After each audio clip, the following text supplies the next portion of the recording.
We're back with Day Trading Attention. I'm giving you guys everything you need to make your social strategy successful, all the biggest headlines, audience changes, strategy changes, the things that I'm using in my day-to-day. I'm a creator with 1 million followers. I work with some of the biggest brands and celebrities in the world in terms of their social strategies and execution. I'm giving you everything that's important to my world so that you can impact and add these to your strategies. We're gonna dive into it. We got a lot of good data coming out end of the year. Just a lot of revelations in the channels, thought leaders sharing their opinions about 2024. So we're gonna go into it. This might be a little bit longer episode, but I'm excited to share all this information and really reaffirming a lot of the things I've been saying for the last year, but really where the channels and everything's going. So without further, let's dive into the first story I wanna talk about. Facebook audience best practices in terms of your paid ads. What are people saying? Facebook recently just relaunched what they're saying their best practices are. There's a great video by Ben Heath. If you don't know who he is, he's a great Facebook ad strategist. You can follow him on YouTube. I'll link the video below. And Charlie the Disruptor, if you haven't seen this guy on Twitter or YouTube, I actually joined his Facebook MBA. The guy's pretty much a monster. It was like myself in the early days. Where we're going and where everything is going is broad, right? So what does broad mean? Facebook's basically saying that you don't want to be audience sizes below 2 million anymore. And it used to be, I think 500K was about the best practices, but 2 million is now the sweet spot. And if people thinking that's too big, let's say you're a local marketer and you're just marketing in Des Moines, there's only 500,000 people in Des Moines, you wanna go as broad as possible because you're looking to give Facebook inventory. So let's say there's 500,000 potential people you can market to on Facebook in Des Moines.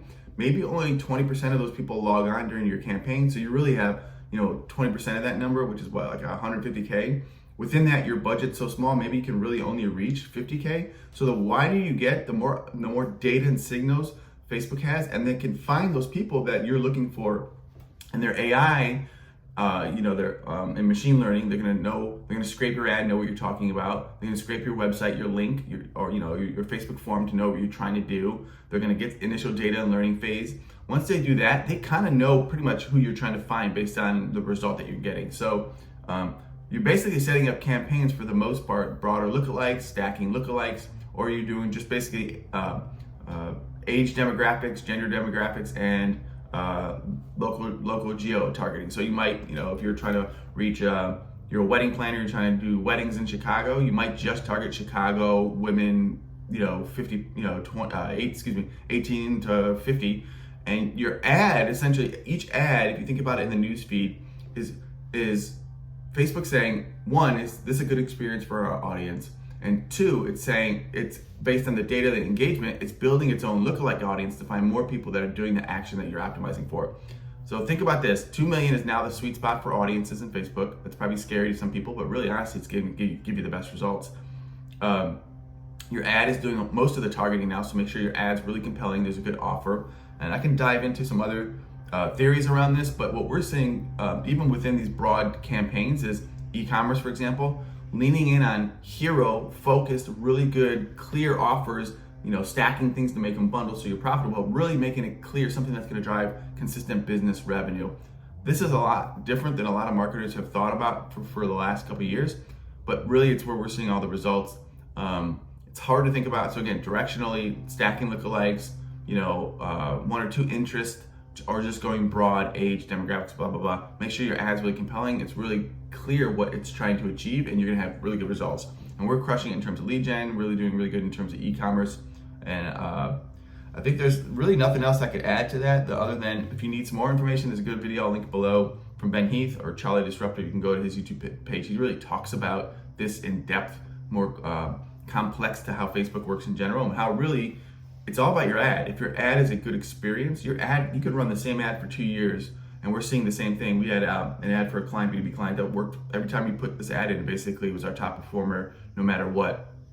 So think about it as broad, directional targeting, really focusing on the creative, really leaning into learnings there. How can you achieve things, and simplistic campaign setups. And a lot of our campaigns now, we're not even using remarketing, because if you understand how Facebook works, some of your ads it's gonna do remarketing no matter what. If you do need to, you wanna force some remarketing, you could obviously add those campaigns. But one campaign, prospecting audience, remarketing audience, that might be all you need, and you're gonna see phenomenal results. Good, I hope you guys learned there. Watching Gary Vee on Steve-O's podcast, he mentioned one of the best strategies you can do, and I think you guys all may have seen this stuff, is going live on TikTok.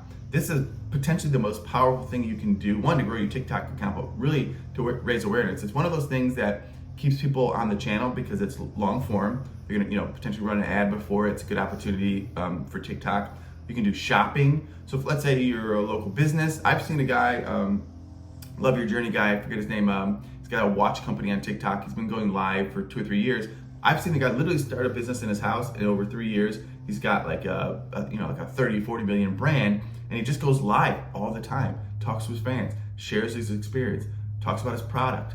You're going live, and it's really out of a lot of people's comfort zone, could be the most powerful thing you do for your business in 2024 and beyond. And going live is going to consistently be something that TikTok pushes for sure, mixed with shop, but also going live on Instagram, going live on YouTube if you have a following. These are really important to the channel, and it's going to be really important for you to grow in 2024. It's a great way to break out. So I'm seeing more and more gamers on my feed. Obviously, I'm a Fortnite player, so gamers. But if you're, making baskets, or you're making custom products, or you're making leather belts, do some of this live. Talk to your community, explain what you do. The internet is going more mom and pop, meaning you can find your business and your audience. Like, you used to just find it in your local town. Now you can find the 300 clients internationally, and you got a nice little business. You're making 6 figures. So think about it as you're building a small business. You just need to find your community, and going live is one of the best ways to do it, because you have a lot more opportunity.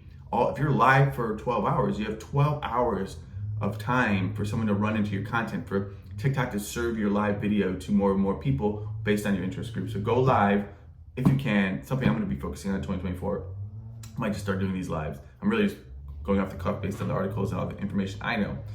So number 3, Gary Vee in that same couple different videos has mentioned the biggest opportunity for growth in 2024 is Facebook Reels.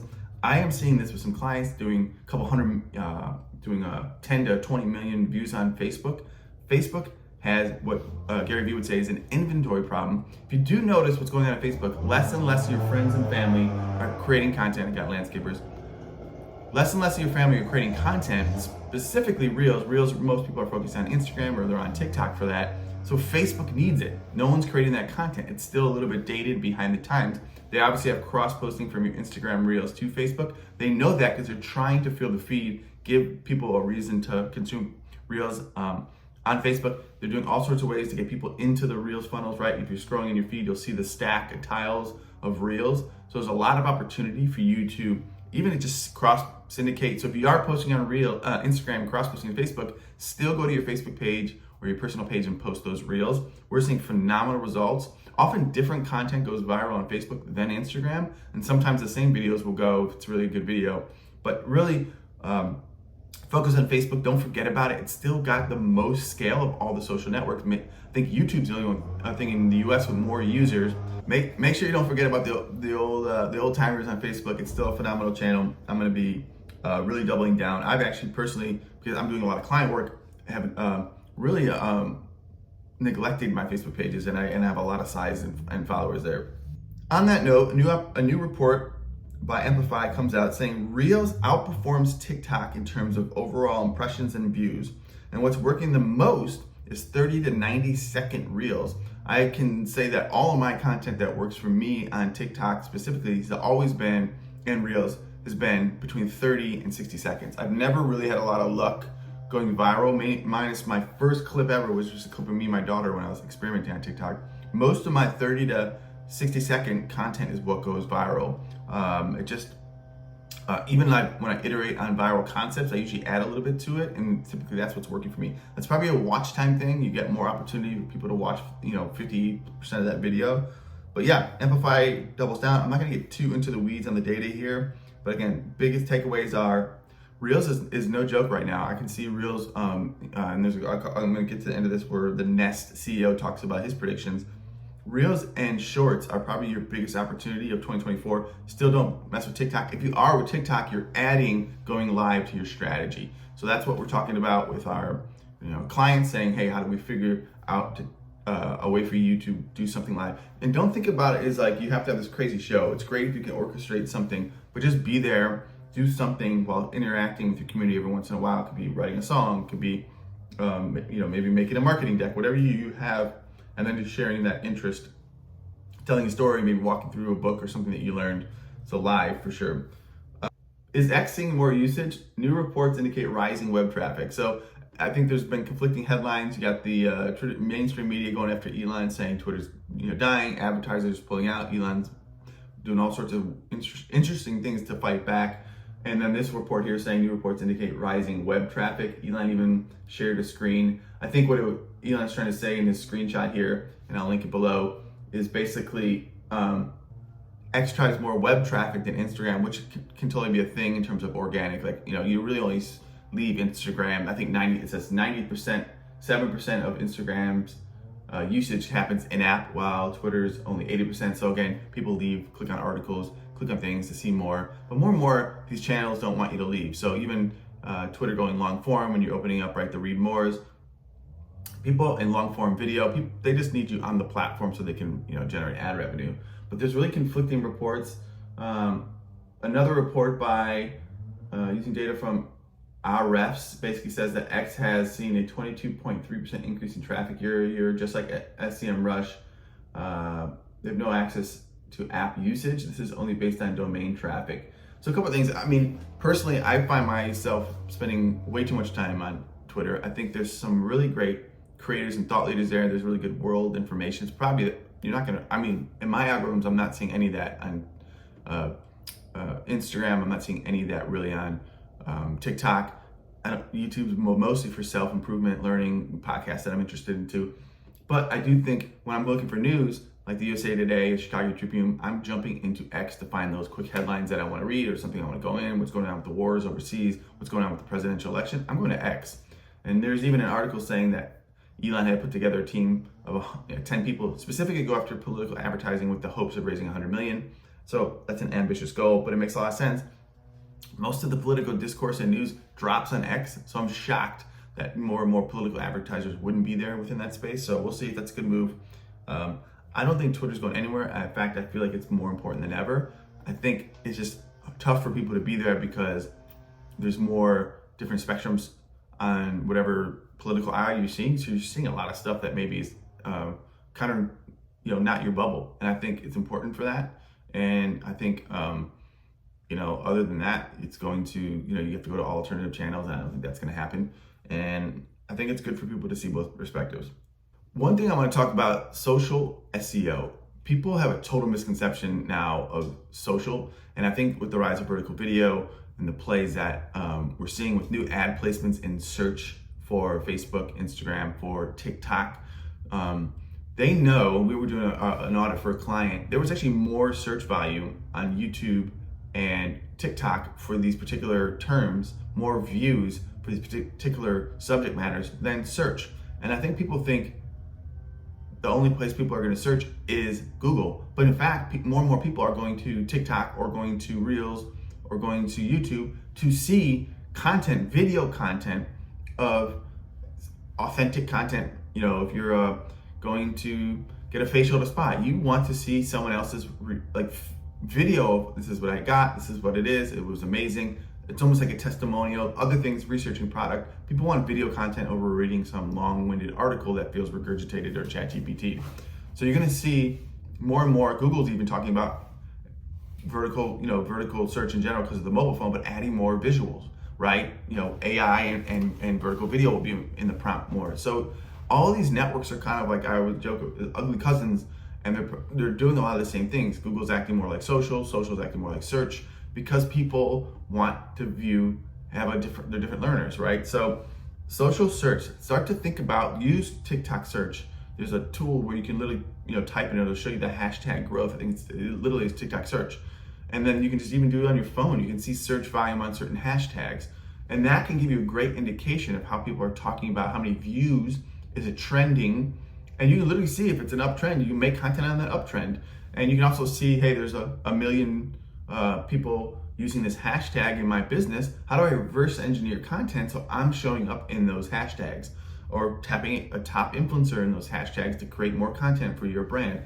Social search is going to be crucial in 2024 and moving forward, as all the platforms have a version of Google, and as Google moves more to the AI, it's going to be less and less about articles anyways. You're going to get the answer and you're going to click on a video or something else, learn more, or some other thought leader. So the space is changing. I mean, since 2020, it's been an absolute whirlwind. Maybe it's always been like this. I've just been in social so long, since the MySpace days.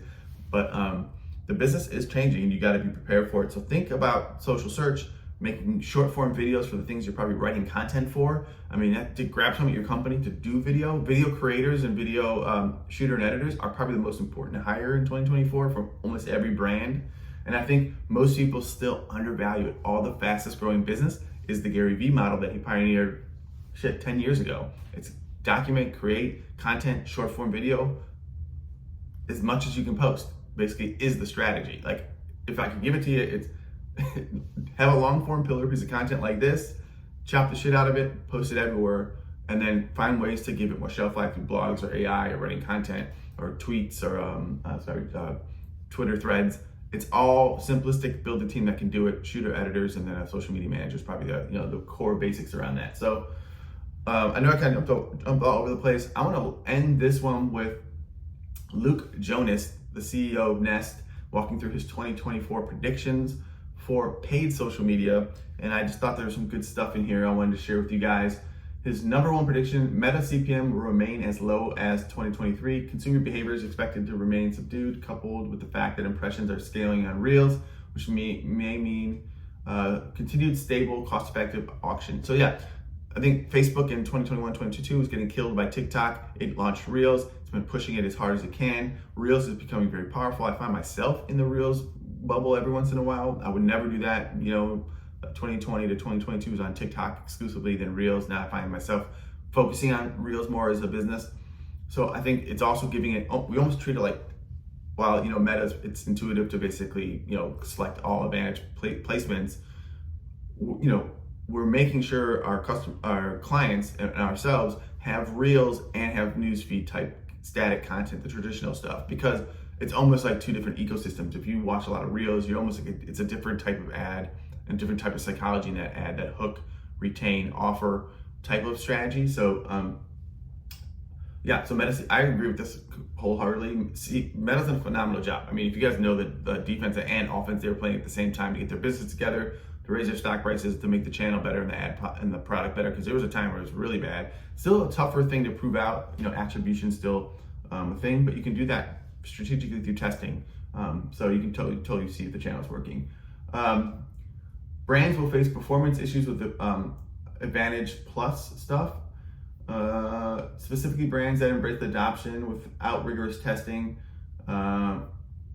is potent when correctly using the measure. So, I mean, what we've seen with Advantage campaigns is I typically would prefer the regular campaigns for e-com with starting off with testing offers.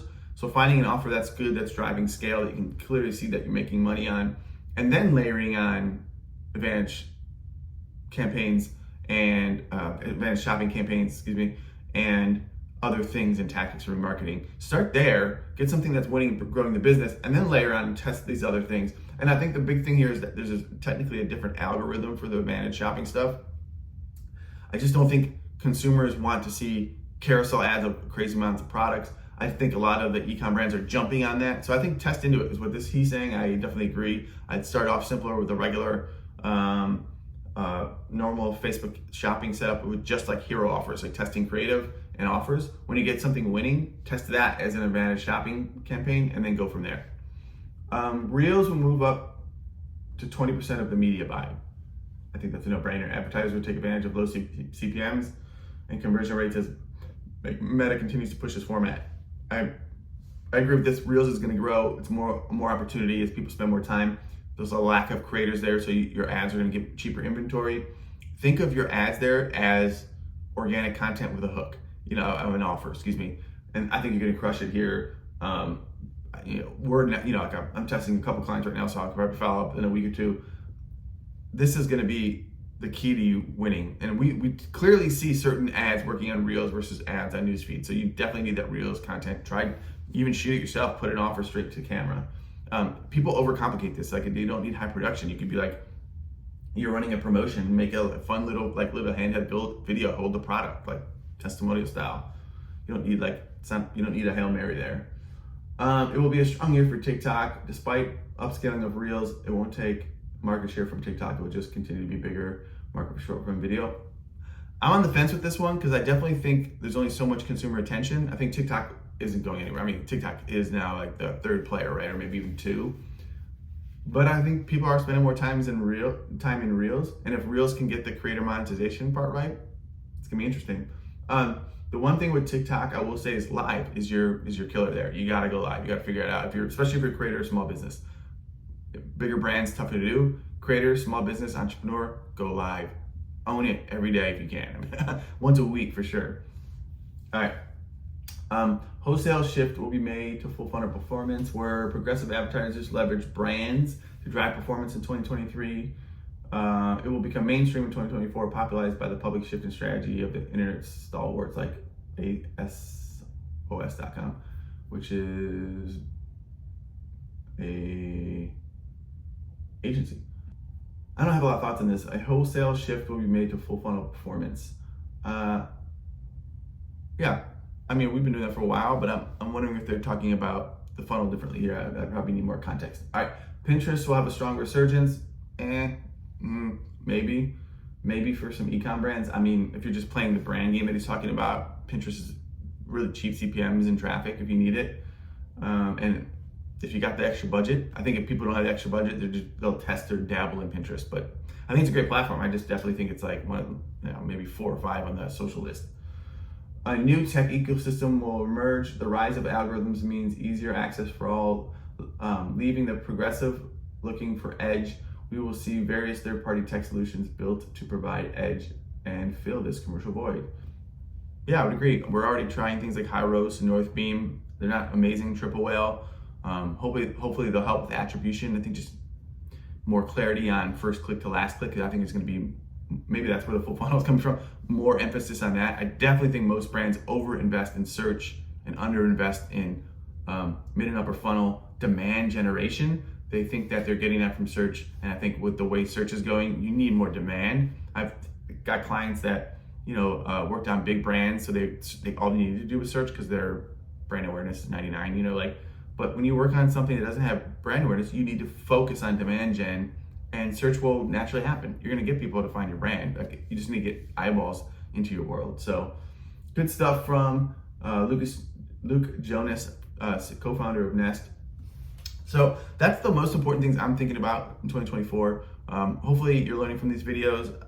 51 followers, can't wait till it's 51,000. I'm trying to do my best to be very thorough in the information and sharing it with you guys. Let me know what I can do better in the comments below. I appreciate you for watching Day Trading Attention. Hopefully you got some insights on how to make your strategies better. And I know I'm gonna be applying, especially TikTok Live and more short form video in 2024, probably my 2 key things organically. And finding more ways to involve my community in the content. So appreciate it, guys. Have a good one. Bye.